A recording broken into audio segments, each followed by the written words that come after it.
Okay, so shall we start? And the rest can trickle in a little bit later. Um, hi, welcome all to the seventh session of the Cambridge City Seminars. To those who are joining us for the first time, the City Seminars is co-hosted by the Department of Geography and the Martin Center from the Department of Architecture at the University of Cambridge. In this year's seminar series, we are bringing together academics, practitioners, and students in the field to explore the topic of urban guilds in contemporary placemaking. After our wonderful session last week with Professor Kalurati, we are pleased and honored to host Dr. Sacha Kagan with us today. Sacha is a social scientist and transdisciplinary researcher of the cultural dimension of sustainability. He was, among other things, research associate at Leuphana University in Lüneburg, Germany from 2005 to 2018, coordinator of the research network Sociology of the Arts at the European Sociological Association, and founding coordinator of Cultura 21, International Cultural Fieldworks for Sustainability. He is currently habilitating at Leuphana University. His main research focus is on artistic and other creative approaches to the societal search for desirable futures. Today, Dr. Kagan will be talking to us about his topic, Cities of Emergent Wisdom. If anyone has questions or discussion points that they would like to make, please write into the chat box or the Q&A column at any time during the talk. After the talk, my co-convener Karam will also facilitate the Q&A section. Without further ado, let's welcome Dr. Sacha Kagan. Sacha, over to you. Thanks a lot. And thanks a lot for this invitation. I'm very happy to be able to share with you. And I also enjoyed very much the previous sessions, which I could follow as a member of the audience. So I will share right away my screen, which because I have some slides to accompany us during the time of my presentation, and then I can get started. Yes, I will put it in full screen. And now it should be working. Okay, so as you see this presentation, I decided to entitle "Cities of Emergent Wisdom," and hopefully through the presentation, at least the first half of it, the reason for this choice for this term will come up, and then the subtitle "Urban Spaces of Possibility for Sustainable Urban Development." This is based on some of the research I've been doing with colleagues in the past few years. So first of all, I want to start with a couple of quotes of just some other people's sentences and impressions around. Okay, I'm just trying to get my mouse to work. Just a second, my mouse disappears. Okay, around yeah, the notion of smart cities, which is very present everywhere, and some of the critiques of smart cities, and some people have been starting to talk about wise cities instead. So just for example, this one professor at Bristol, Robin Hambleton, was writing, the evidence suggesting that digital technologies can refresh and enhance the quality of democracy in cities is decidedly underwhelming. And he later writes, urban scholars and city leaders who wish to advance purposeful change in the modern city will need to move beyond the limiting confines of a smart cities debate.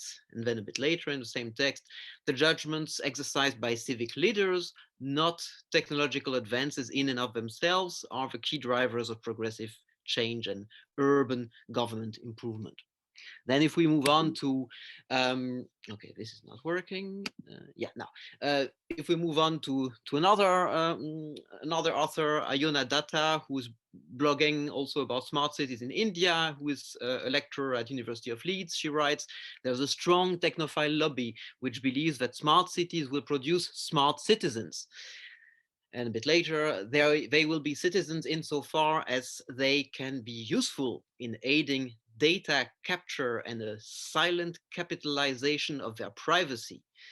The seduction of digital citizenships will sustain insofar as citizenship can be reduced to bite-sized pieces of information about each individual that can be processed and mined for economic value to the city.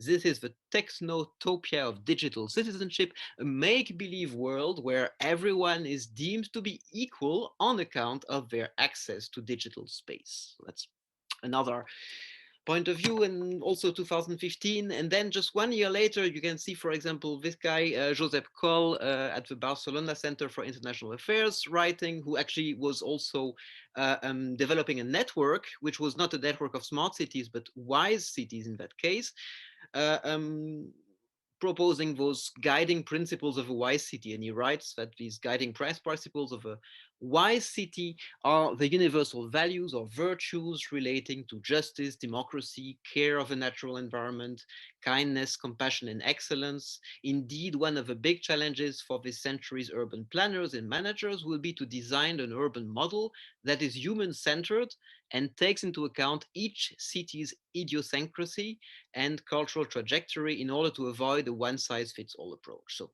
one of those who was starting to bring this other notion in place, so to say. And then if we go on and we see just a final short example, even a conservative politician, a former president of Colombia, Andres Pastrana, who also proclaims in 2019, we have advanced from digital cities where information devices were first introduced to smart cities where these devices are networked and the data analyzed by artificial intelligence. Now we must move from smart cities to wise cities, where that technology is used to enhance well-being, a much more complete goal than the current concentration on technological efficiency alone. So these are just a few of views, few of the things where you can see that some people have been starting to change a little bit the discourse. Another interesting one, if some of you can read in German, maybe not many people can, but if some of you can, there's this interesting book also in German called Smart City by Bauriedl and Struve, where you have a number of interesting critical articles on the smart city, in that case in German.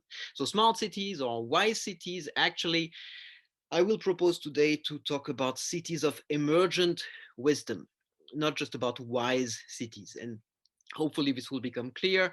I'm looking actually for an emergent sustainability in the sustainable urban development of today and the developments we see today.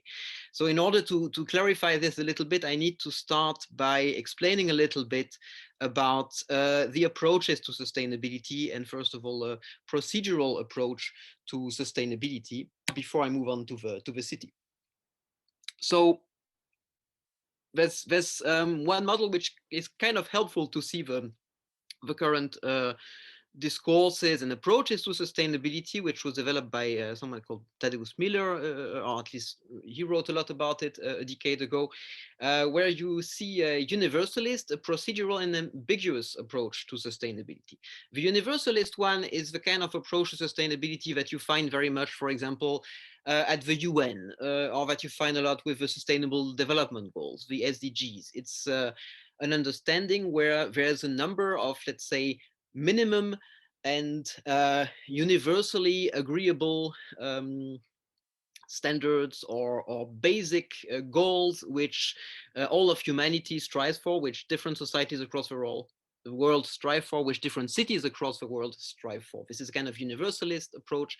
It's also a so-called thin sustainability, because since it has to be shared by everyone, it doesn't go very deep. There is a thin layer of agreement on which one can build. Um, Another approach to sustainability, which is the one which will be especially important here in my talk, is a so-called procedural approach. And that's an approach where sustainability is actually a societal search and negotiation process. It's a process by which societies search and negotiate for desirable futures. And therefore, it can go deeper, but it is also specific to different societies, to different contexts. Finally, there's a third approach, which I will not talk as much about today, which is also, so to say, which also should be kept in mind, which is a more ambiguous approach to sustainability, where the notion of sustainability is a bit like notions of freedom or equality, those notions which are very grand, so to say, almost philosophical notions, very vague, also very open for lots of discussions, debates, and societal developments, but which do not have a very fixed definition. So that's a third approach to say. But I will focus especially on this second one, on the procedural approach in the rest of my talk. So procedural sustainability has been proposed to be defined by one of the sustainability researchers from Canada, John Robinson, as an emergent property of a discussion of desired futures. So you see emergent, emergence I already had earlier. It will be one of the notions I want to talk about. And discussion, so it's a process of discussion, of negotiation in society, and desired futures. It's about what kind of societies, or in what kind of futures societies want to direct themselves.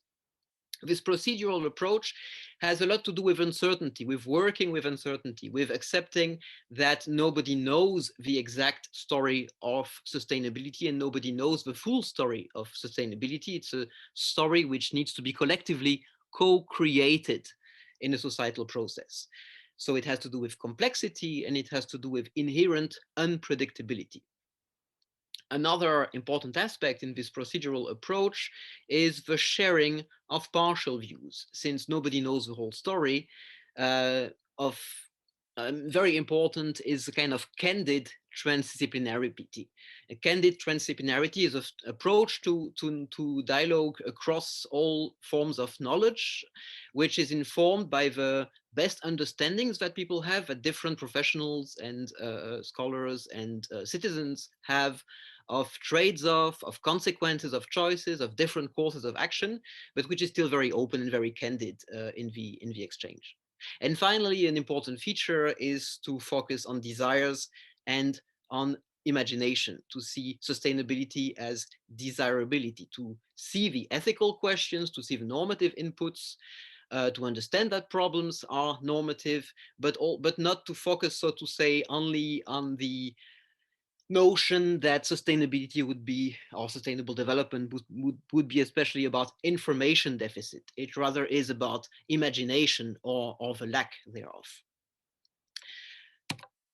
So procedural sustainability, or sustainability understood in this procedural way, is very much a cultural quest, a cultural process, which is also informed by aesthetics.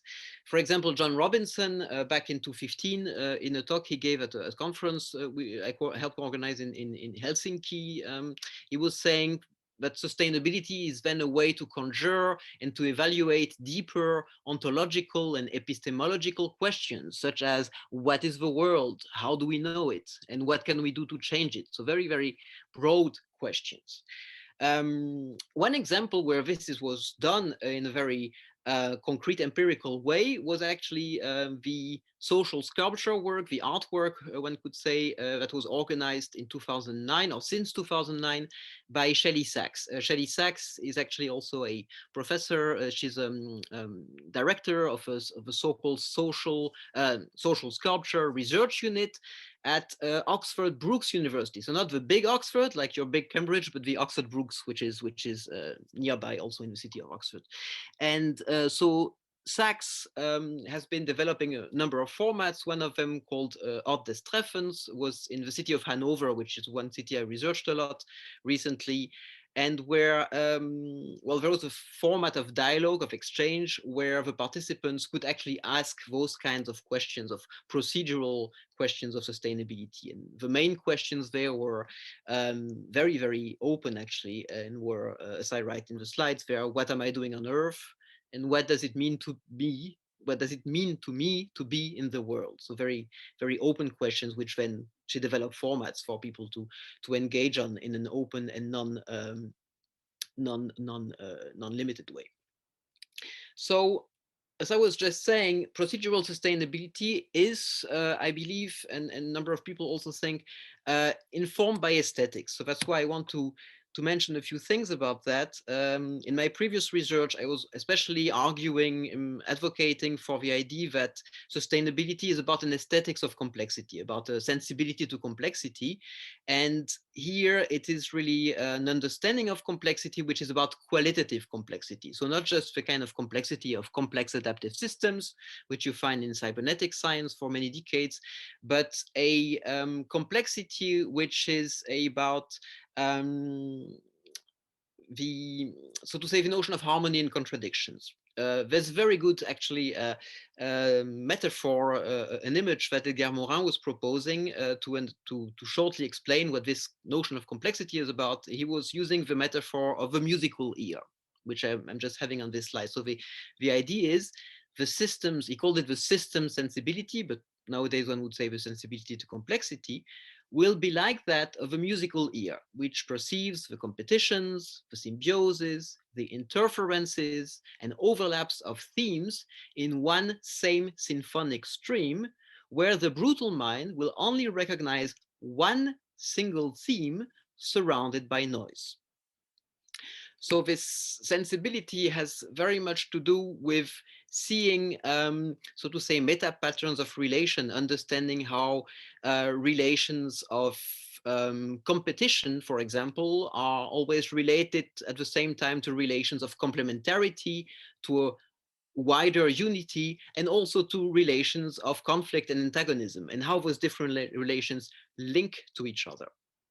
So this aesthetics of complexity is something I've been working on, which also is inspired, besides Morin, by more generally the aesthetics of the pragmatic school in the US, so John Dewey, and after him the pragmatic school, and also very much on the notions on mind and nature by Gregory Bateson and his notion of an aesthetic of a pattern that connects, which also connects social and ecological systems.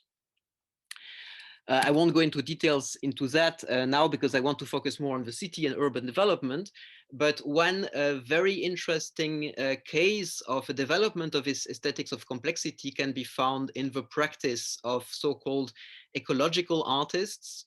One, so to say, pioneering example of which being the work of Helen and Newton Harrison in the United States since the 1970s. So if you're curious about that, I invite you to look into their work, but I won't go into that now in details because their work is very much about connecting patterns and connecting scales from the very micro scale of, for example, little crabs in a pond in Sri Lanka to the global scale of climate change, which we were already working on actually in the 1980s. I want to focus on some other cultural practitioners in this presentation, but I think that's a good example of the full scale of aesthetics of complexity. So when looking into sustainability and urban development, I think it's especially useful to think about the tension and to see the tension between two quite dominant, I would say, imaginaries of sustainability, which also link to some extent or link well to some extent with the universal and the procedural definitions. On the one hand, and most dominant, I would say, is an imaginary of sustainability, which is an imaginary of planning and control. And the other one I want to mention, in tension with the first, is more an imaginary of emergence and uncertainty. When I say now imaginary, I am meaning imaginary in the sense of Cornelius Castoriadis, so in the sense of social imaginary. So I'm not taking the time to explain the theoretical base, but if you're curious, look into Castoriadis.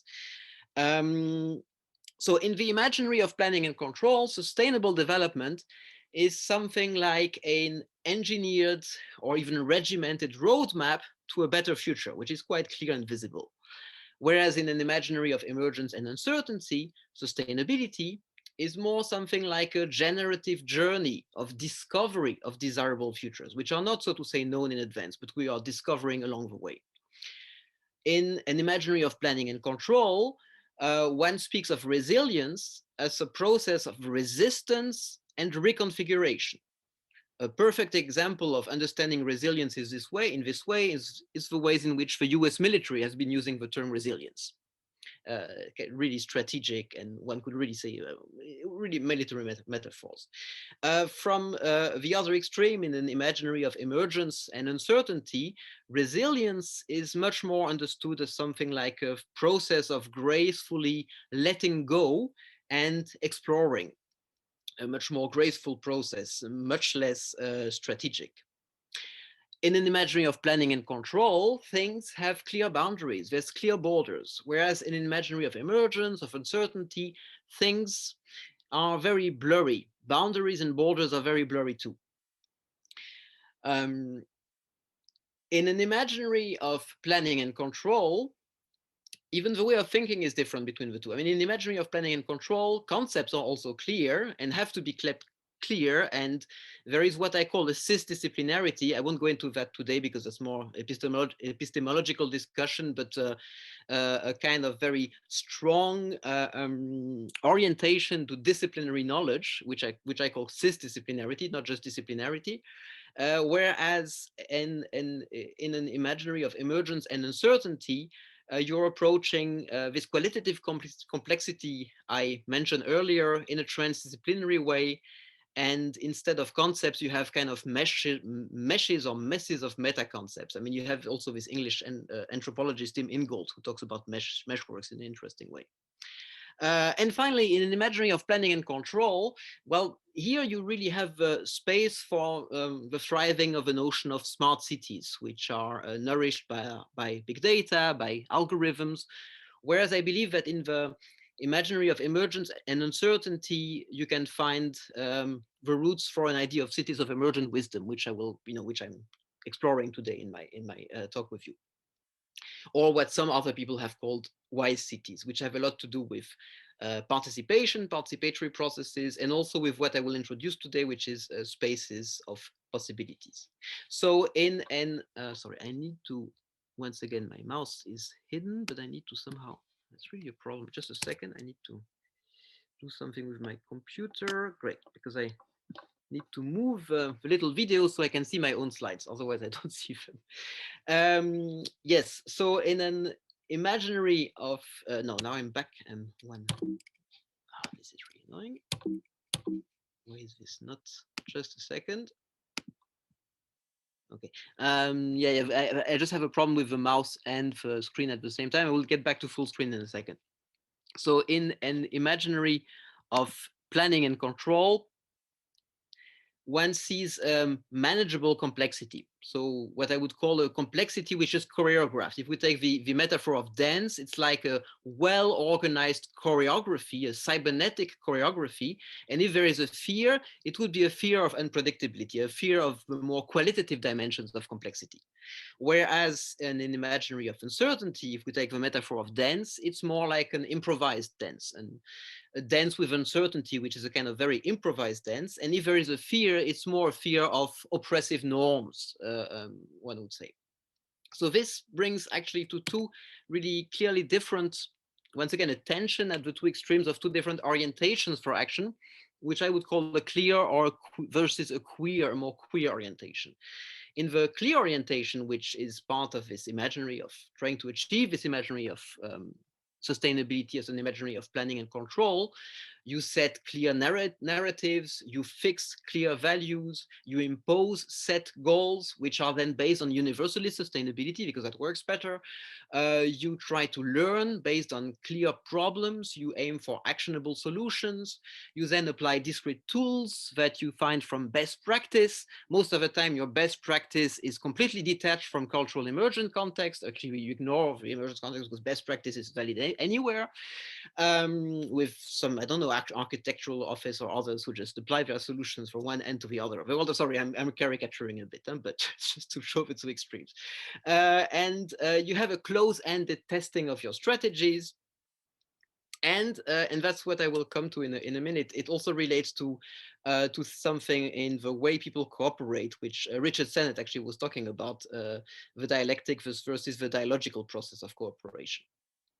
I explained that in a second, maybe. In the queer orientation, the one which is more oriented to the emergent forms, here you don't set clear narratives and values. Rather, you want to queer the imaginaries, to try to open them up, to question the existing norms. You are also open to serendipity. Serendipity meaning learning from the unexpected, having a sagacity, a wisdom coming from the unexpected. It just doesn't mean serendipity is not just about accidents happening, but about a certain form of wisdom to learn from them. So this is very much related to a procedural sustainability. Learning is also based not so much on very fixed problems, but rather on enabling questions that allow for prefigurative experiments that try to prefigure possible futures. And there you don't try to develop very discrete tools that can hop on from one context to another, but you try to foster a social practice which is deeply embedded within a specific sociocultural context. When you experiment, you don't experiment in terms of closed-ended testing, but you rather have a more open-ended experimentation. And finally, we come so to this notion of cooperation. On the side, I think, of planning oriented sustainability imaginaries, you find a form of human cooperation which is closer to what Sennett in his book Together called a dialectical process. So it's a kind of process by which you have a clear debate between different approaches, clear confrontations, and clear, so to say, processes of compromise and solutions. Whereas at the other extreme, at the emergent extreme, you have what more something closer to the other, so to say, pole that Zenet was talking about, which is a more dialogical process of cooperation, one whereby different truths, different positions can coexist, where you have a kind of, what you call non-violent communication, this kind of process by which you have a space for different realities to exist next to each other, and wherever cooperation is allowing, so to say, this coexistence and not trying to have this clear decision-making process, so to say. I'm really explaining it now in a very simplistic and reduced way to best understand it. Of course, one should read the book by Sennett together. It's much better explained there. I'm now making a very quick and dirty version. So in this first orientation, the clear orientation, you're quite efficient, you can proceed fast, or at least you have the impression of it. You have clear lines of conflicts also, which can be helpful, but you also have a number of costs. You harm creative processes, you harden oppositional fronts, your society is especially divided, and the scope of learning and change can be quite limited. On the other hand, in this more queer orientation of urban action, I would say that you have a creative approach, or an approach that is fostering creativity and that allows learning, that might have even a wider transformational scope, which might also allow certain forms of consensus where you have this dialogical openness. But you also have processes which you can see as very inefficient, or at least as very slow. And one thing is really problematic, which is that productive conflictuality is stifled and even put under the rug, so to say. That's also quite an issue, or quite a problem. So in that context, I mean, this is the kind of context, those two imaginaries of sustainability, where we started researching those urban spaces of possibility. So by this, we mean spaces of challenging experience, space of imagination, and spaces of experimentation and making, or what the Germans call Gestaltung, which is a bit wider than just making. So these are spaces which are at the same time physical, so geographic spaces in the city. These are also social spaces, so spaces of social networks, and they are also mental spaces, spaces in the mind. The urban spaces of possibility that we explore, we had in this kind of research a double focus, a focus on the one hand on the artistic, on the artful and cultural creative practices that can create such spaces in the city, and also on spaces that relate to specific issues of sustainability or unsustainability in the city.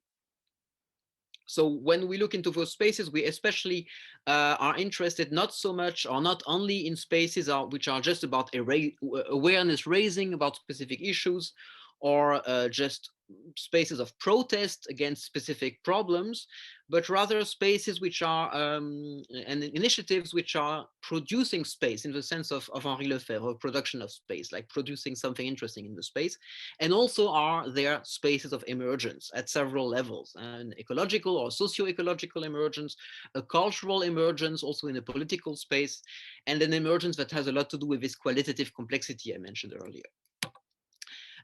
So as I said, in my case, I'm especially looking at such spaces in how they are initiated through artistic and creative practices.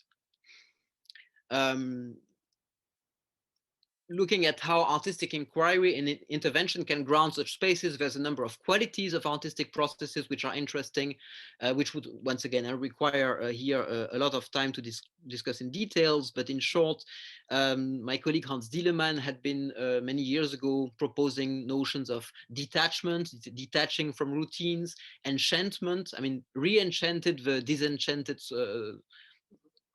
realms of life, and empowerment, processes of empowerment through artistic experiments. Another notion which I developed some years ago, which is useful here, is the notion of entrepreneurship in conventions, which means how specific ways of doing things, social conventions, which, when they bundle up, create social institutions. But if you look at a more micro level, so social conventions, like, for example, I don't know, typical example is driving on the left or the right side of a road, or some other very simple things, how those things which we do and where we think, okay, this is the proper way of doing it, we know it could be done differently, but we do it that way. Entrepreneurship in conventions is about raising suspicion about the routine way of doing things, and raising curiosity or maybe even conviction about other ways of doing things. So a kind of initiation, a micro-social initiation of potential social change. And this is something where artistic initiatives are especially interesting to develop this form of what I called entrepreneurship in conventions. What's also interesting in spaces of possibility which are created through artistic and cultural practices in the city is that they can, not always, but sometimes they can involve participants to be creative themselves. There can be a creation of a process of social creativity. So both at the individual and at the group level, creative processes that engage the urban participants beyond the core group or the core of a single artist who are initiating those projects. So there's a number of examples of concrete cases which are relevant to what I'm talking about. I will go very quickly through a few of them to give some illustrations. If you have time, if you're curious to find out more about them, now I'm doing a bit of advertisement. There's a documentary film I did just 1.5 years ago, which is available on YouTube, Hanover, which is about one specific city where we researched, Hanover in Germany. So the example you see on the very film poster, and also the guy you see on the right, this is a specific building, a complex of building in the city of Hanover called the Ime Center, which is one of the biggest beton ensembles in Europe, so-called brutalist period, which has been the center of a lot of real estate speculation, changing owners many times, a lot of mismanagement, and where a number of initiatives of citizens and cultural initiatives have tried to save this place, so to say, from its slow demise within the last decade. So that's one example we looked at. Another example is a kind of containers village, which is a kind of very open space called Platz Project, in English, Place Project, where many different young entrepreneurs can come in and experiment with different initiatives. So you have microbreweries, you have do-it-yourself tattoo making, you have participative massage places, you have bike building, eco hotel, and many other rather original initiatives, clothes sharing, and other things which have to do with many different small scale initiatives which are given a space to experiment and also to exchange and to help each other. Another, I mean, it's really all sorts of different examples. The one on the left is a especially ecologically minded form of package-free shock, which was developed by a craftsman, by an ébéniste, woodmaker. You know, when you build things out of wood. Forgot the English word, but woodworker, which is so interesting. Now they even developed 3 other shops in Hanover. But this is also one case, so it's really even actually a small scale entrepreneur, an economic entrepreneur. It also included different participatory formats related to urban planning, as you see on the lower right side in the little picture. It also involved intercultural media projects such as on here you have a Cameo Collective, which is bringing together refugees and local media makers in Hanover. You know that Germany a few years ago had a huge wave of migrants, about 1 million people, and some of them, when they arrived in Hanover, there was this interesting development going on. Also looking at online crowdfunding platforms which are specific to the city, looking at urban practices of performance and music in the urban space, in the public spaces outdoor, which developed throughout the city, and also related in some cases to other practices such as food designing, so food designing and music.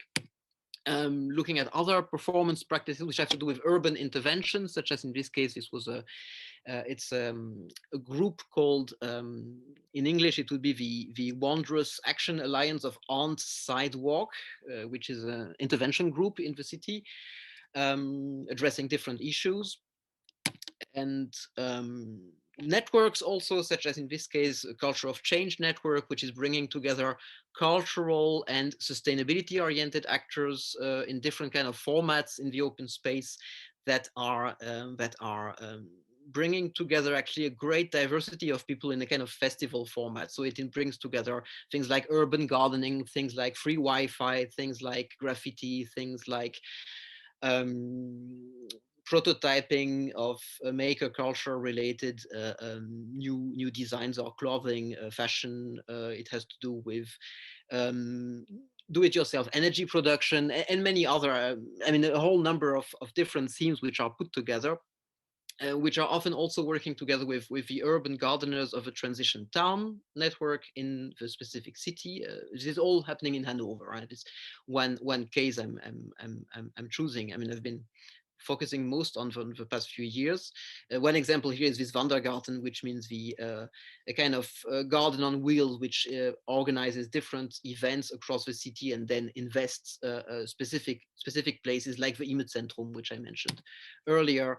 And then another example, in this case, this is not one which I researched, but some colleagues researched and also even co-constructed in Hamburg, which I think is really something. I won't have time to discuss that one in detail today, but it's really something I invite you to look into. It's on their website, planbude.de. This is especially interesting by relation to the speech you had, the presentation you had last week, and the question of participatory formats in relation to urban planning and architecture. This was really an example of, I think, especially creative and at the same time participative urban development, and very democratic urban development, where the local inhabitants were stimulated in their creativity and then, so to say, gave the mandate for the architects. So this, I think, a very interesting example, but not one that I researched myself, more some colleagues, but it's really one worth looking into in details. So looking at all those examples, what I've been researching with colleagues, and what is what I want to share a bit about now is what are the kind of qualities that such urban spaces of possibilities can have. Before I go into the qualities, of course, as I said earlier, these are not just any spaces of possibilities, but those that relate to the themes of sustainable urban development. So when I look into that with colleagues, I also look what kind of themes are addressed, are approached, which relate to questions of sustainability. How are those themes addressed? What kind of values are put forward? What kind of ethics? What kind of problems of urban development are addressed? And what kind of discourse are related to? So just to put it a bit in a frame. And then the question of those qualities. So one of the qualities, of course, is the way those themes are brought, through which formats the themes of sustainability are approached and developed in those spaces. Then another quality is the way these are spaces of experimentation, spaces of shaping, also of Gestaltung, of shaping, designing, and organizing. So what kind of experimentations are going on? What is actually being experimented with? What kinds of, it's really annoying that I don't see my own mouse again. So I cannot, sorry, I need to get out of screen sharing again, because it's really, I have a bit of a problem with my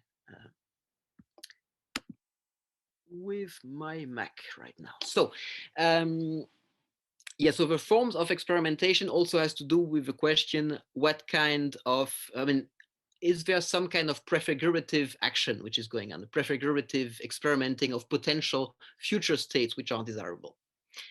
Then another quality is the quality of imagination. What space for imagination is present in those initiatives, in those spaces of possibility?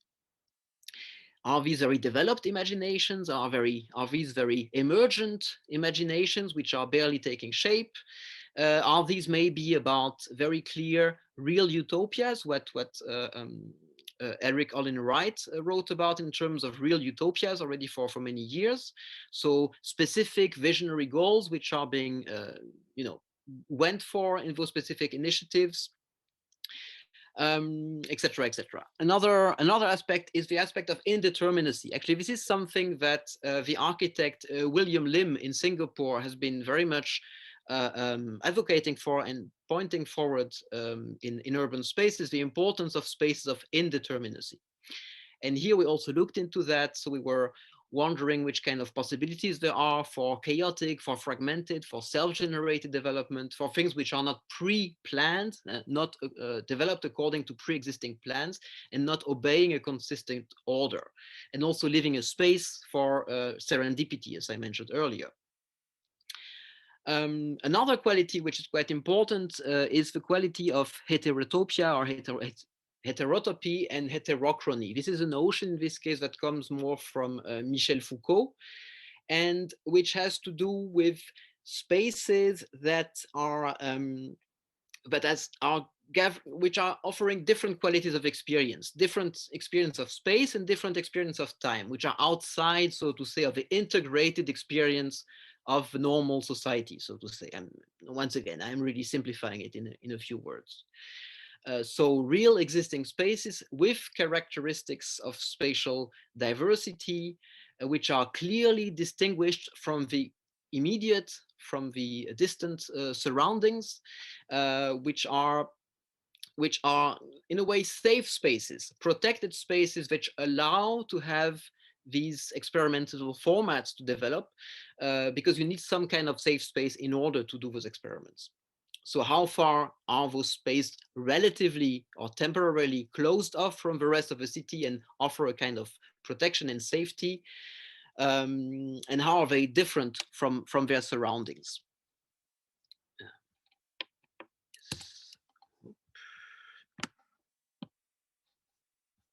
And then this relates to the notion of heterochrony, which has to do with this different experience of time. If you want to have a very short notion of it, just think of a music festival. When you go to a music festival or any other kind of festival you ever went to, you might have experience with different sense of time. You are no longer in your daily routine time of work, evening, leisure, etc., but you experience time differently. Or if you go into a ritual, a religious ritual, or others, you enter in this different experience of time, which can be a very strong learning process. And this is the kind of heterochrony that we're also looking at. Do those spaces of possibility offer heterochronies, offer other experiences of time?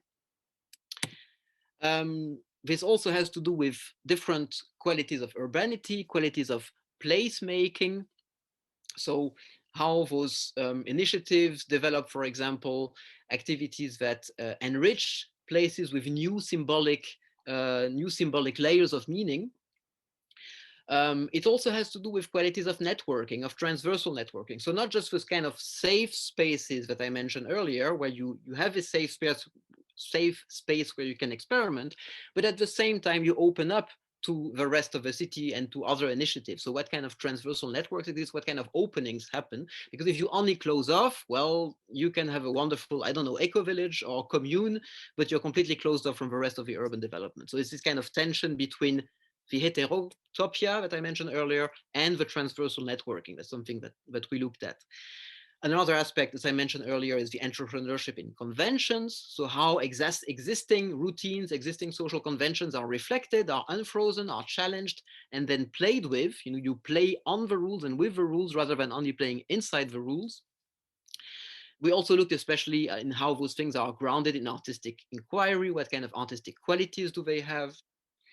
And then the questions of participation, both the participation of the people involved in learning and knowledge development, but also the participation and the cooperation of the different participants in creative processes, in creative hands-on activities or creative experimentation, where the creativity is not just that of the organizers, but the creativity of a different of so to say the everyday city dweller who is getting involved in those different projects. So yeah, here you have a kind of a view of those different, or some of those different elements, those different qualities of spaces of possibility, and how they relate to a wider context, like the themes that are present in the city, the urban policies, the wider urbanity of the city, and also the notion of institutional innovations, which I will come back to in a few minutes if I manage time wise. There's been a publication, because now I'm really giving a very broad overview, which goes in much more details in that. Unfortunately, it's only in German available right now, Stadt als Möglichkeitsraum. Hopefully someday we also publish something in English. We have some articles in English, but not a whole book, and just some journal articles in English. One thing I want to focus on especially is the way in which some of those qualities interrelate with each other, and how they relate to these dialectic and dialogical forms of cooperation that Sennett talked about in his book Together back in 2012. If we look at looking at those two, at the dialectic form of cooperation, the dialogical form. If we come back to the imaginaries, as I mentioned earlier, in the dialectic form, you're closer to an imaginary of change by planning. Whereas in the dialogic form, you're closer to an imaginary of change by emergence. Once again, I'm simplifying a bit, this is just a model. If you look then at the qualities of the creativity and the development of imagination, you see that in a dialectic form of cooperation and with change by planning, creativity and imagination are very much solutions oriented. So creativity is solutions oriented, and imagination can be rather radical, rather agonistic. For this notion of agonism, I recommend looking into Chantal Mouffe, who writes about that in very interesting ways. If you look more on the dialogical side of it, you see that the creativity is more questions oriented, and the imagination is not as radical and agonistic. Actually, the imagination is more conflict averse, is more, so to say, consensus oriented. And once again, like, think again of those violence-free communication approaches that have been developed over the past decades. If you look at the experimentation, the forms of experimentation in those spaces, when it's related to more dialectic and planning-oriented approaches, you see that the experimentation is more a bit like in a science lab experiment. It's about testing and controlled feedback rounds. It's about having clear goals and testing them. Whereas in the other extremes, let's say the dialogical extreme, you see that experimentation is more about, well, one approach is to just say, just do it, just do things and see what happens, to try things out, or just to be open-ended and try yourself out, to really kind of go in the world and do things without, experimenting in a very, very open way. So it's the other extreme is more like an art-based or a kind of artistic form of experimentation, not so much the lab form of experimentation. If we look then at specific projects, at specific spaces of possibilities that we looked at, of course, they don't just fit into one or the other extreme. They kind of navigate them. That's where it becomes interesting. And I just mentioned one example here in very short, because we have not so much time, the example of Platzprojekt, which is this kind of village, containers village of different entrepreneurs who are, making their own things. You see that when they develop the imaginaries, their imaginary is very much one of emergence. It's not an imaginary of planning. However, when they develop creative approaches for concrete goals they have, then they are very solutions oriented. So to say, on the other side, but they are not radical and agonistic most of the time. They are very much conflict averse. So at the same time, you have a more, let's say, one would say, relatively more dialectic creativity and a relatively more dialogic imagination that combine with each other. Finally, if you look at the experimentation, most of the experimentation is not so much like the science lab experiment, but more very open-ended kind of just do it experimentation. So you can see in different initiatives, different mixes of those different qualities. Now, what about digital crafts? I mean, you were in your the text around the seminar. You were mentioning also digital aspects and digital crafts, and I was wanting to share a few words on that. Also, in the case of the spaces of possibilities I've been researching. So, what kind of digital collaborative spaces? What kind of virtual networks are involved in those spaces of possibilities? At least the ones I've been researching. Well, what I see as commonalities for a number of them is that those spaces are developing and working with open source approaches with commons based peer production, both online and offline. They try to develop and to use approaches which are very much oriented to crowdsourcing, like, for example, crowd mapping, participative maps of the city, which are developed with trying also to involve new participants to come in through online means in those crowd mapping activities, and also a kind of crowd testing. One of the initiatives was called Beta Tester, which they did online but also offline at things like kind of local festivals in the streets, inviting people to be beta testers of different innovative products. Once again, as well on the website as in the streets when they were bringing physical prototypes for passersby to test at those festivals.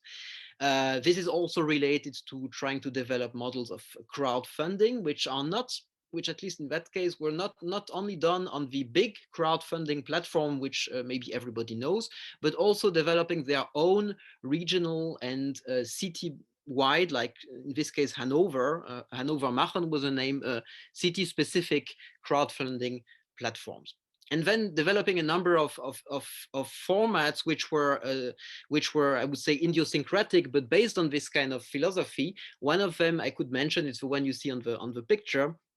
An example of this is the so-called public art machine, which was developed by the artist Joy Lohman, who was the main coordinator of one of the networks I was researching.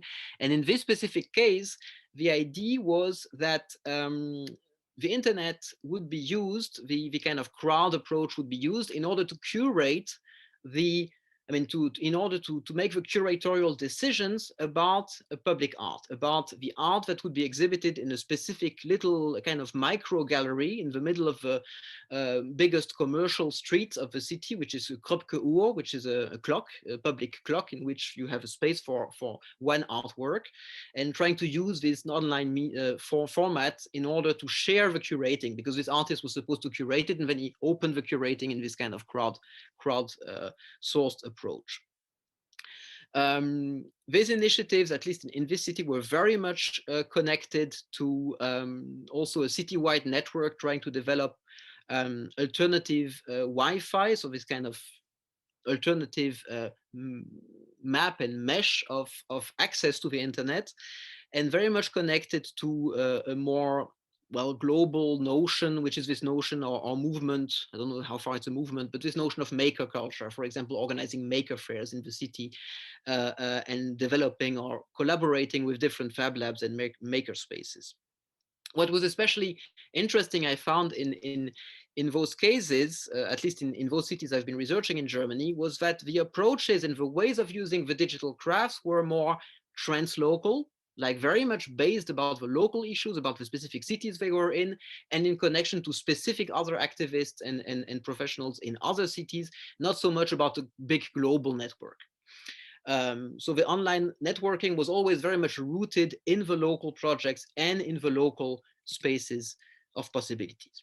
And this brings me then to the question, what about the guilds? Of course, you asked us about guilds, and I'm really not a specialist of guilds. I really don't know anything about guilds, but I'm trying to say a few words about that just to kind of, respect your theme a bit better. So the question is, are these guilds, or maybe are these punks, what I'm talking about? Spaces of possibilities, do it yourself, do it with others, rediscovering the commons. This points all, I think, more to punks than to guilds, maybe. This example here, you can find it in my film. That's why I have some kind of screenshots from the film of this, once again, this artist Jai Lohman, who's pretty much saying at one point in the film, showing his weird structure in the garden, I had no clue what I was doing. That's the reason why the others came in and helped me. So this is the kind of approach. It's a kind of tinkering. It's a kind of bricolage, as De Certeau would say, or would have said, do it yourselves, do it with others. And it starts more like a punk culture than like a guild culture, I would say. And then the craft. The craft comes from learning by doing. And of course, people with skills come in, but not in a hierarchical way, more in a horizontal way. You have kind of heterogeneous social assemblages of people coming in who have expertise and then bring it in this kind of very anarchic kind of networks, what one would say. So transsectoral, horizontal networks of local engagement, which have, well, let's say, I would say, well, almost a serendipitous leadership. Like depending on the needs, you have different leaders coming up, but not clear hierarchical structures like you would think in traditional guilds, at least. The local knowledge is involved and it's also activated through arts-based, participative, and collaborative formats that provide then the briefing for professionals. The perfect example for that is this Plan Bude in Hamburg that I just mentioned a bit earlier. The forms of collaboration are very much related to this notion of open source. I imagine that it's rather something different or even antithetical to the notion of a more closed collaboration that one could find in traditional guilds. Maybe not contemporary guilds, because I don't know the notion of contemporary guilds, but in traditional guilds, I would say it wouldn't really fit so well with this, this form of open source collaboration. It also relates to some of the warnings, that Sennett in your very first session I was listening in was saying when he was like, it was not very warm and fuzzy about guilds, if I remember. Then there's also notion of property regimes. It seems that most of what those actors are doing, at least those I'm researching, is very much oriented to this rediscovery of the commons. It's very much commons based, not so much based on individual property. This could be, I don't know, related to some extent to guilds. I don't know. And once again, I'm really not qualified, but there is something interesting in rediscovering the commons and also relating then in new ways to private property. And one of the things that those approaches or those different initiatives are trying to do, in the case I looked at in an unsuccessful way, but still it's part of their vision, so to say, to work with alternative currencies and especially local alternative currencies, not so much Bitcoin, but more this kind of local currencies very, very often. And finally, there's the question of the kind of organization of work that happens there. And once again, it doesn't seem to be very close to what one sees in guilds, but once again, I'm not really a specialist. What I can say is that to some extent, some of them go in the direction of what some people call sociocracy, which has to do with this kind of very democratic format with lots of assemblies, and others go more in the direction of what has been called duocracy, and especially in the case of this place project case I mentioned earlier, they even call it themselves duocracy. Duocracy meaning, when you come to the assembly of people at place project, you propose your idea and they pretty much say, yeah, just try it, and then you will see. And if some people are critical, they come and help you. And those who do can have a say, and those who don't have an interest, well, they better not criticize unless they get involved in it. So this kind of different approach from the sociocracy. In the cases I looked at, duocracy was often more present than sociocracy, to be honest. This kind of action-oriented form of rather spontaneous organization, very anarchistic in many ways. Once again, very much punk culture to some extent. All of this we were looking at, I won't have time to discuss it now in details, otherwise we won't have time for discussion, but we also related it to the question of institutional innovations. So how those spaces of possibilities inside the city relate to maybe wider developments which are connected to wider actors in the city and also the urban policy. In this case, in the case of the one city I've researched the most, one important actor at the connection between the two here was their Agenda 21 office, which is a kind of transversal office for the municipality, which works in a transversal way and tries to connect the civil society with all the different departments in the city. So not just sectoral, but really trans-sectoral work, quite important. But once again, there's one article we published 2018, which discusses that in details. Today, I won't have time to discuss it in details, but these are some, here you see some of the questions we asked, trying to connect those spaces of possibility to the policy actors, to the kind of support they give for transversal action, and to this question of whether or how, what kind of innovations might happen out of those small scale experiments and spaces of possibilities inside the city. as I said, I have another notion which I'm just working on right now, which would take another 5 minutes, if it's okay to shortly introduce, or which I could skip if we want to go directly to the discussion. How do you feel about it? Another 5 minutes, or we go directly to the discussion? Yeah. Okay. I see thumbs up, so I just go on.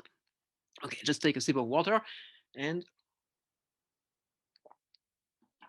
okay. So more recently, I've been looking at I've been actually looking at things like queer theory, queer studies, and how they can inspire some of my research on sustainability. So I kind of rather another angle. And while looking at that, I'm just this is really kind of emerging work in right here. I've been thinking about a complement to the notion of spaces of possibility, which would be the notion of spaces of potentiality. So, when we look at artistic processes, at researching complexity, this is also about exploring from the unknown. The qualities of art have to do with exploring from the unknown, with adding existential human depth to the research, with articulating constellations of possible meanings through imaginative, through phenomenological investigations, and to develop, aesthetic and challenging experiences which are questioning what is the normal, what is the norm. So that's how it connects a bit to this notion of queering. And a queering process, so queer as a verb, not just a term, not as an identity, has a lot to do with the artistic process, I believe, and helps art in a number of ways. It helps artistic interventions in the city in a number of ways to perceive the real as more fluid, to perceive instability, to see perpetual becoming, but also to see the norms that prevent and that block, so to say, this fluidity, to be able to affirm the multiplicity, the fluidity of subjects, to challenges the processes that normalize, that format practices, to also question the established meanings and the power relations to which they are related, to even invent some kind of eccentric experiments, eccentric modes of being that dissolve the patterns and trajectories of the most dominant norms. And finally, even in the most, so to say, activist way, to practice what Catherine Jesse, a queer activist, calls radical disharmony with various sides of oppression. Oppression through gender, through morality, through patriarchal nuclear family, through the way we conceive of nature, so the culture of nature, through racism, white racial supremacy, etc., etc. These are just a few examples. So all of these kind of queering processes, I believe, are quite interesting and can be interesting for the search for sustainable urban development, or more generally for sustainability, in the way it's about exploring the arts of living together as a kind of queering process, a queering artistic process, one which unsettles the two, so to say, comfortable certainties we have about good life, about the future good lives we want to develop, about seeking other possibilities, and stimulating denormalizing and denaturalizing experiences. So to say, to take us to other possible desires that show other possible futures beyond maybe the most obvious path dependencies we have in terms of societal development, and especially beyond the self-evidence of dominant cultures that tend to, even unknowingly sometimes or often, oppress and suppress others. Others means a lot, other species, non-humans, but also gender questions, so women and other genders, various minorities, and also individuals, non-conforming individuals. So looking at that comes the notion then of spaces of potentiality, which would be a special kind of concrete utopias. So the vulnerabilities and the open soul searching involved by an existential questioning and by creative and aesthetic responses in a queering and artful search process of sustainability, they require safe spaces where to unfold. And these are maybe not exactly the spaces of possibilities I talked about earlier, because possibility implies some empowerment, some leverage.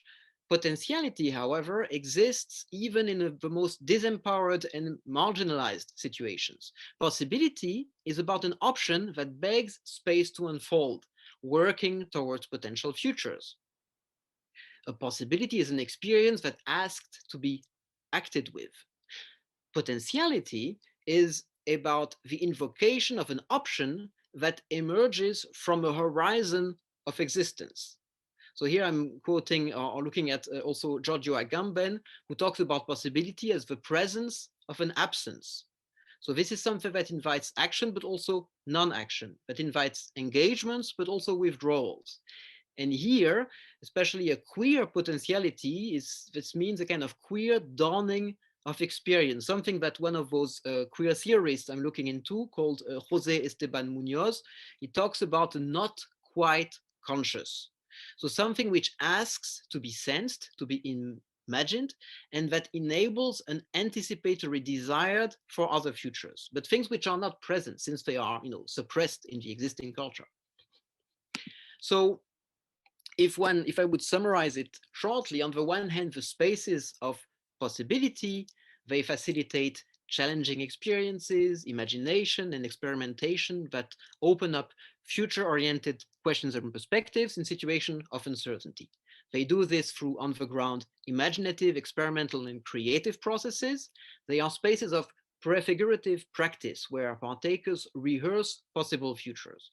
They facilitate the exercise of critical experimentation and prefigurative doing and making, fueled by a kind of backcasting imagination of possible futures. And they also network pre-existing groups, pre-existing communities in a more transversal way, so to say, connecting the we of existing collectives into new configurations, forging corporations across difference at the intersection of various shared affinities.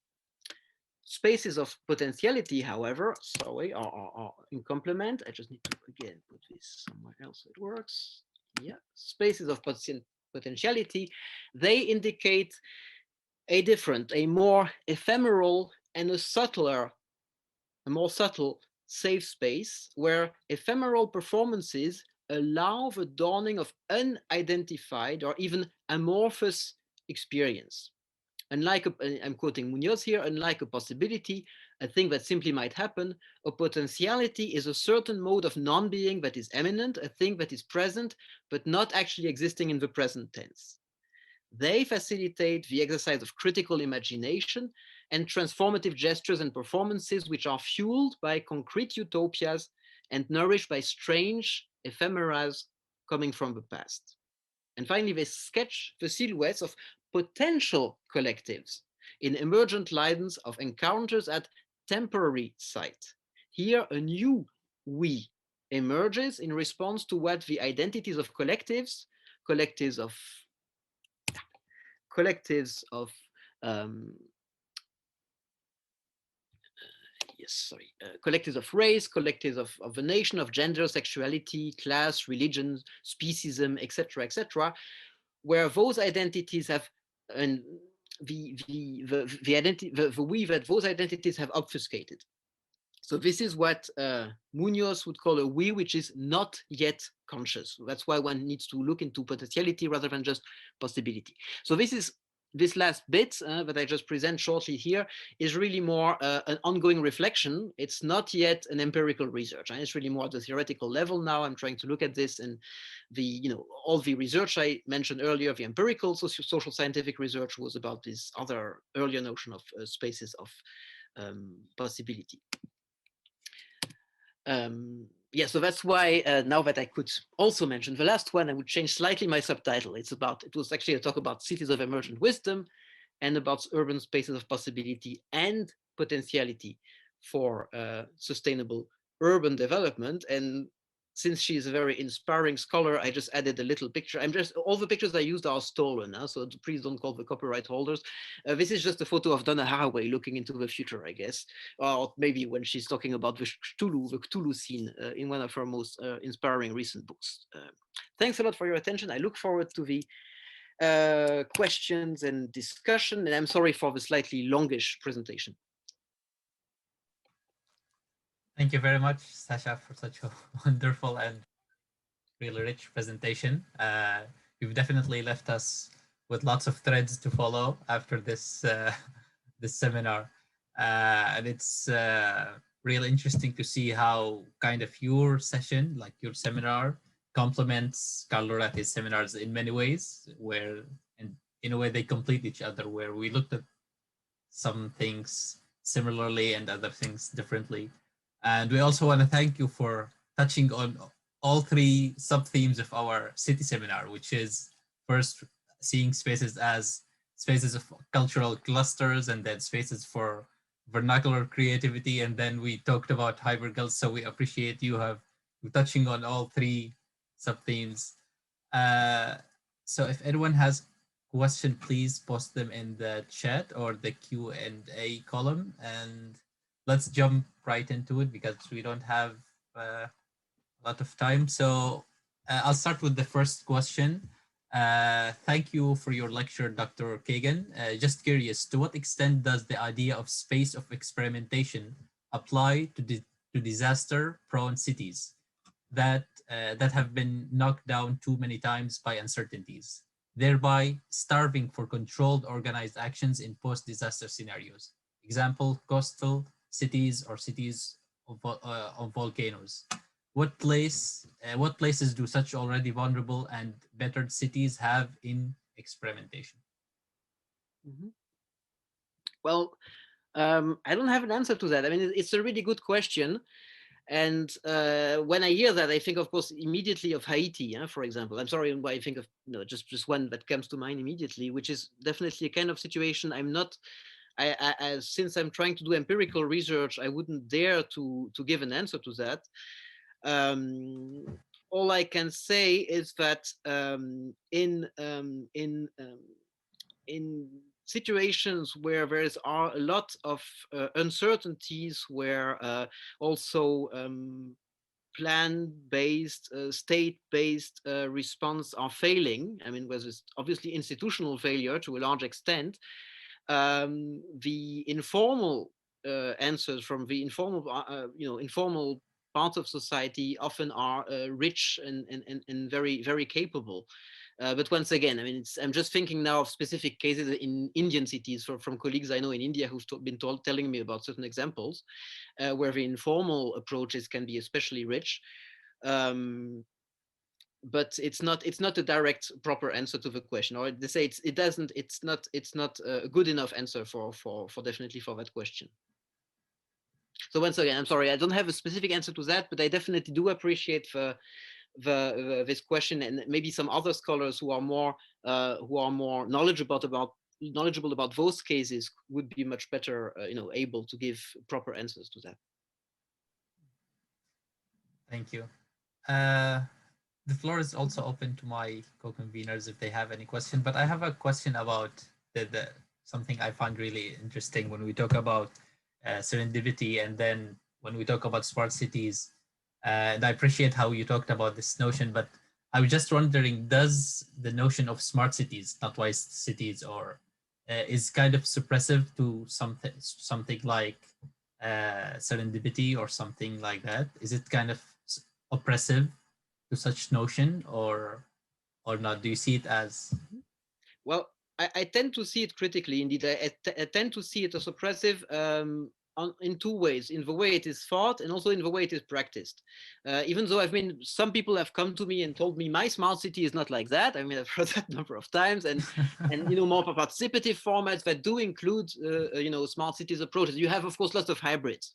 You have lots of examples which could be, so to say, counter examples, but still, on the whole, much of the smart city in terms of discourse and in terms of practice is very much about what actually some scholars have called, and especially there's one artist and philosopher whose picture I use without mentioning him in the slides, Jaime Del Val, and he's one of those people who talk about the Algoricene. So not just the Anthropocene, but the Algoricene, the age of algorithms, and how how things like the growing importance of algorithms, the growing importance of the Internet of Things. I mean, actually, what Rati talked about last week also, he was also warning about that. The growing importance of all those technologies connected to algorithms and artificial intelligence are a very grave threat to participative and to participatory democratic formats. So this is really a very grave threat, which has to be, I think, seriously considered. And also the way it might, also the one of the, the Indian colleague I quoted at the beginning, the way it can deform notions of democracy in a very dangerous direction. So it's not to say that I'm anti-technological or something. It's just to say that one has to be very careful with these and with what is being developed. And that's where I think some of the um, approaches I mentioned later, which have to do with open source, it's really important to look into the details of that to see how far. I mean, another example is, when you think about citizen science, if when people start doing citizen science, is it just to use the citizens as data collectors, brainless data collectors to kind of simplify it or kind of provoke a little bit, or do you really engage into something that can become more? I mean, and I think that's where the transition from some smart to wise is quite important. Mm. One thing Thank that you. thank you very much, Dr. Sacha, for the presentation. One of the questions that we're constantly trying to tackle within the seminars is to try to look at this whole idea of almost urban choreography, to try to understand how people come collectively together. And I think this idea of spaces of possibilities is such a wonderful notion to expand on. But also the example of the carpentry, the joinery, the joinery collectively almost coming into production, and there's a level of revivalism. I wonder if you can comment a little bit about that experience in talking about the idea of craftsmanship or artisanship in a technologically advanced world, in an urbanizing world. Are these things important? Are these things practical? Maybe also in an informal way as well. Mm-hmm. Well, the concrete example, which I think you're also pointing to shortly from my previous presentation, it has to do with this. It's actually a shop or even a network of shops now called Lola, which is this where they are developing was actually the idea of this carpenter was to really to develop a more sustainable form, because you have this notion, this idea of this practice of package-free shops, where people come with their own containers and then they can buy flour or grains or shampoo or whatever, all sorts of products, instead of having it in pre-packaged industrial products from the supermarket. The issue, though, is that those shops give you a kind of experience, if you think about the experience economy, which is itself full of plastic. They have those resuppliers, or those kind of big suppliers that those shops buy from, which have those huge plastic containers where you put things. And he was wanting to really try to come back, or to develop a new experience for people, which is going all the way. Which then had to do with working with a wood, with a glass, with those elements, with self-made, so to say, containers, and which also, when we were interrogating the people who were experiencing it, it had a very strong, I think, very different experience of a kind of really embodied, a visceral experience of those questions of sustainability, of the resources that you use, of what it means to have this plastic-free, so-called post-fossil, some people say, or plastic-free forms of consumption and production, and experimenting with it. So this engagement of the very traditional craftsmanship, in this case of carpentry and product design, was especially important to try to have something more coherent than so to say this kind of mix match that you have normally with industrially made plastic products, which are usually used in those kind of contexts. And maybe just a quick follow-up question about more this whole idea of vocation. because this is something, Dr. Sasha, that we're also trying to comprehend, these notions of a vocation, dedicated careers, where given the developments of things, everyone seems to be interdisciplinary. Mentioned the role of civic service through architecture. Can you hear me? I lost. I'm sorry. I lost the last bit. You were talking about vocations, and then a part of a sentence was lost, at least on my side. The comment about the Senate, where he mentioned the role of architects potentially acting as almost in this role of a civic service, or acting as a community organizer in a sense. But this whole idea of, I'd like to hear your comments about this interdisciplinary versus vocation as well. Mm-hmm. Well, the big question is I think it's also, I mean, maybe it's not really directly answering to what you're suggesting, but what you just said reminds me of a discussion you had again last week with Rati about the question of the involvement of the architects, and the question of a relation to the participation. So on the one hand, you have professionals who have this expertise which they can share, and as you said, they can animate in the urban development. On the other hand, you have a question: who is really participating, and who can talk or who can exchange with the architect? And here, this is why I really mentioned this example of Plan Bude, this example in Hamburg, because I think it's a very concrete example of how they managed to have deeper going forms of collaboration, of complicity, of collaboration. I mean, not just of deeper participation between the professionals, such as architects, and the other local inhabitants, and not just those who usually always come, you know, the self-selected participators or participants, but other participants also. This requires specific skills and specific formats which allow this kind of mediation to happen, and some of those skills definitely are owned by architects, but that's also where I think the work with artists is especially interesting. Artists who are really working seriously in social art formats, in artistic format that develop social forms of cooperation.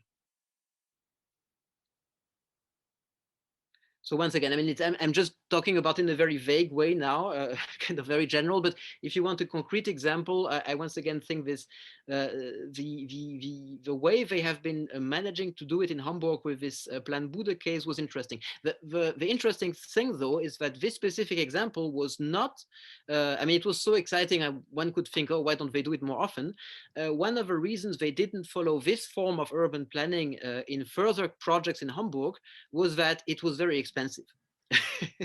And that this very participative format was costing a lot of money to the city, more than they usually spend, you know, doing normal, you know, formats for urban planning, and therefore they found that it was a bit too expensive.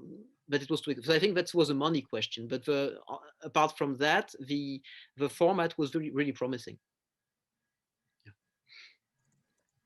I have a question, maybe the last one, like due to the time limit.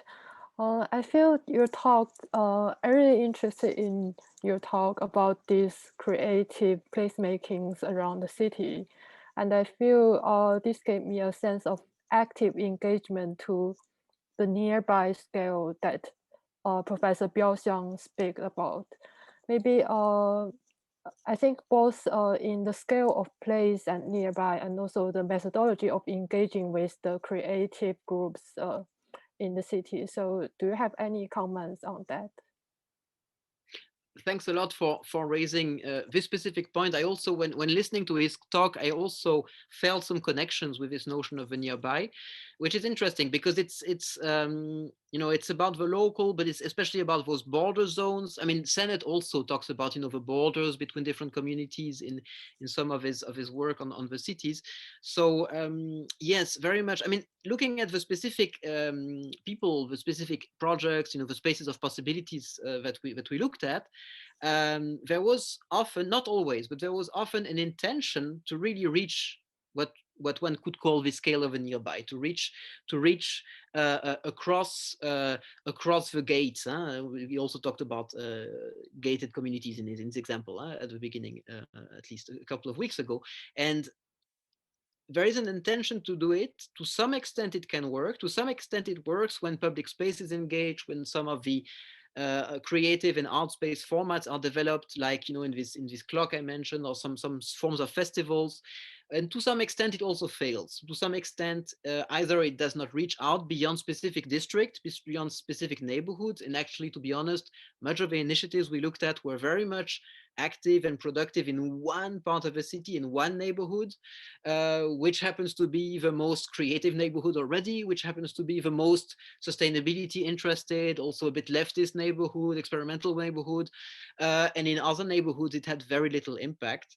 So when, I mean, I have to be hopeful, but also realistic to some extent, or critical, that there is an intention to reach, you know, to go across those borders, to reach this scale of a nearby, and not just the, you know, the immediate local, but it's not always successful.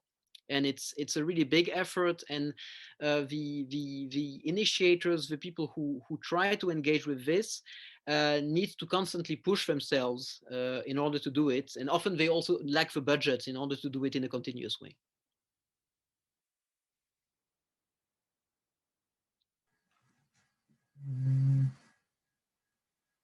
Do you have any more questions from conveners? Maybe I just have a quick. Oh, sorry. Go ahead, Kelly. No, go ahead. I don't want to hog that. Yeah. So sorry. When you touched about the third theme of our SID seminar, the hybrid guilds, and you talked about open source, and then seeing universities as a form of guilds in a way, like Cambridge and Oxford and these places. Do you think they can function now as an open source for transferring the knowledge of crafts and stuff, and even with COVID and what has been happening in the world?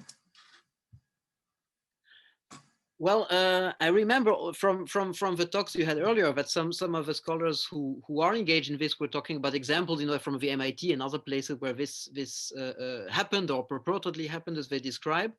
I have no clue about your university. I've never been there, so I don't know how far you are going in that direction. But I don't see a reason why not, at least to try to work in that direction.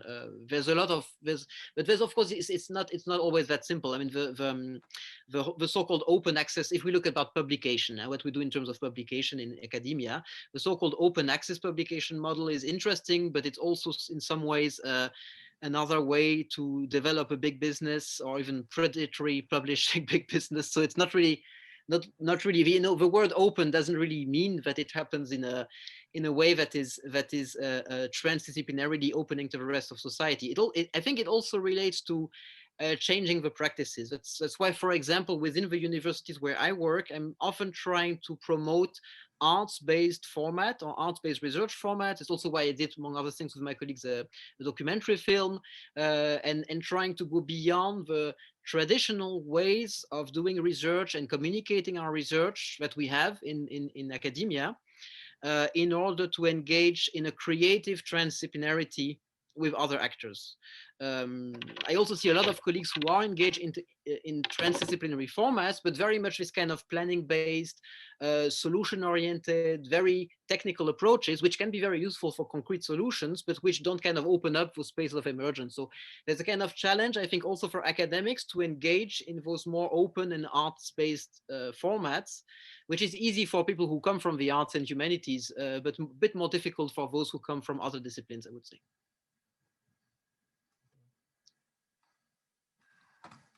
Haley, would you like to, if I guess for me, what I'm really curious about is whether the types of art and culture and sort of detachment, engagement changes as we move further and further along into this sort of hyper technology type of society. Whether the way we think of how we can engage with art, how we can engage with even minorities and different groups of people changes because things are being more and more algorithmic. The way we understand people becomes more about data as well, and including that sort of shift towards staying in close spaces, especially with additional issues like the COVID situation. We find ourselves locked into spaces and interacting even more with data. So I'm just wondering, what are your opinions about that? Thanks a lot for raising this issue. Maybe I just give an example in that case. When COVID happened or started, and I was trying to teach with my students in a at the in this case where I'm still lecturing at the University of Lüneburg with also students all around. I was trying to combine the necessity to teach with Zoom, to teach online, and to work with these formats with focusing very much on embodied and phenomenological, um, you know, work and research. And the example, I mean, the thing I really focused on with the students at that case was to work with this technique, which I use also in my research in more and more in the previous years, which is a so-called walking with video, which is a form of sensory ethnography. It's an approach that was advocated by Sarah Pink. And here the idea and the way we used it, we really kind of uploaded. I mean, people were uploading their videos, so there was this online exchange, but the videos were really the result of taking up your mobile phone or any other recording device you have. And as far as the corona related rules allow, of course, which was different and is still different in different places, to try to have one partner, one local partner, one immediate partner with whom you could have a kind of sensory ethnographic walk through the city, through the neighborhood, in order to still focus on the qualitative dimensions, on the experiential dimensions of the experience of the space, of the place. And then you can exchange that with the others on Zoom and using virtual and database formats. But one needs, I think there's really a strong need to find ways to have the phenomenological and presence-based experience, even if it is without a big group of people with you. And I mean, another example is, this artist I mentioned, Jaime Del Val, philosopher and artist Jaime Del Val. He also adapted some of his artistic interventions and research methods for groups of people in a way that was respecting the distancing rules and at the same time allowing this very what he would call even anti-algorithmic or at least amorphous forms of urban performance in the city. So like the people were, it's a bit like, actually there's an older example which I didn't hear much about it lately, but this notion of radio ballet, this radio ballet that was fashionable some years ago, the idea that one could even use, a radio or internet-based or podcast-based communication in order to do things inside, in the real space of the city, being together in the space, in the streets, while at the same time not being allowed or not being able to get close in a physical sense because of COVID. I mean, creative formats can be found which respect the needed limitations for COVID, but at the same time allow phenomenological experience and not just virtual experience. Well, I guess with that, we can end here. We want to thank you so much, Dr. Sacha Kagan, for your insightful and inspiring work, and then what you showed us. We have definitely learned a lot, and we also would like to have you here in Cambridge to show you our university soon, hopefully this year. And yeah, thank you all for attending, and please join us next week on the 17th of March for our final session. And thank you all. Thanks a lot. Thank you.